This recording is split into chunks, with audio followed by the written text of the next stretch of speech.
Westfields with Sean Edwards. Thank you for inviting us. No problem. The pitch is looking great. How's preparations for pre-season going? Yeah, good. I think the guys are in on from Saturday.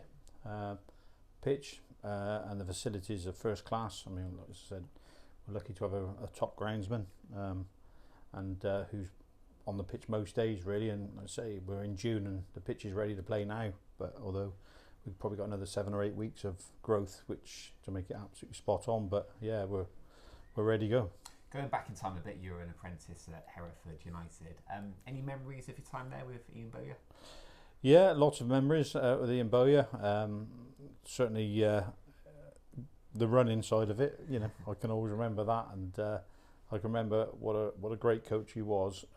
Obviously, it was a challenge because he was taking over from John Newman, and he didn't have probably the players that he wanted, and bought a couple of loan-ins, one being Darren Wassell, who was super fit and went on to have a really good career. But you know, he sort of showed everyone else what fitness was all about, really. But yeah, some great memories. You got injured at Hereford, and that kind of led you to coming to Westfields.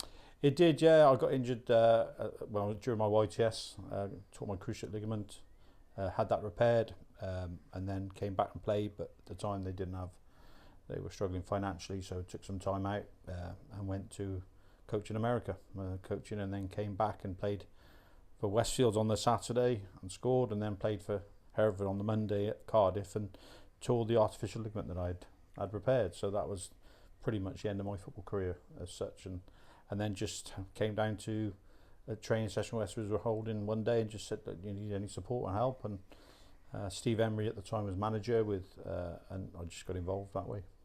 Talk to me about that fantastic cup run. Was it 8 years ago now? 2016, 2017, yeah. It was it felt right when we turned up for pre-season. Sometimes when you turn up and you see the players, we managed to bring in some really good players, and we just gelled. I also brought in Andy Bevan as first team coach, and me and Andy were on a real good wavelength, and he could work with the players, and we hit the ground running, and it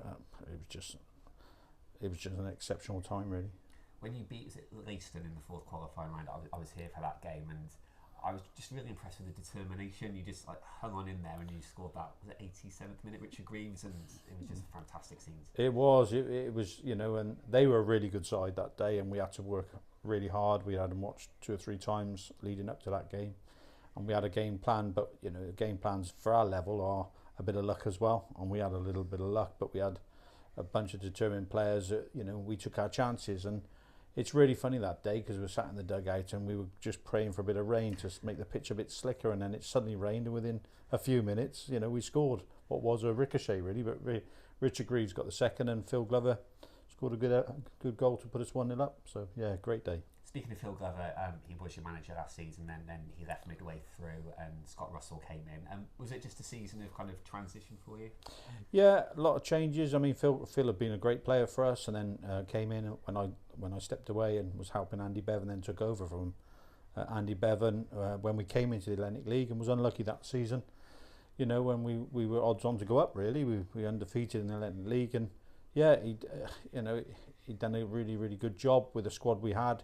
I don't think the Hellenic League was as strong then as it is today, and coming from the Midland Alliance, we had a good squad that we'd put together, and in last season we just, you know, for whatever reason, sometimes you have to make decisions, and last year then became a bit of a transition season. Moving forward to the forthcoming season, you ended last season strongly. Is it a case of keeping the momentum and going for a promotion push? Yeah, I mean, every year we obviously want to get promoted. That's the aim of the club. That's what we're all here for. We're not here to finish second on anything. But we realised last year it was going to be a tough year when we made the decision, especially with so many players leaving as well, quality players that left immediately after and went to play at the higher level, which is probably where we wanted them to be with Westfields. But a rebuild, we brought in some terrific players.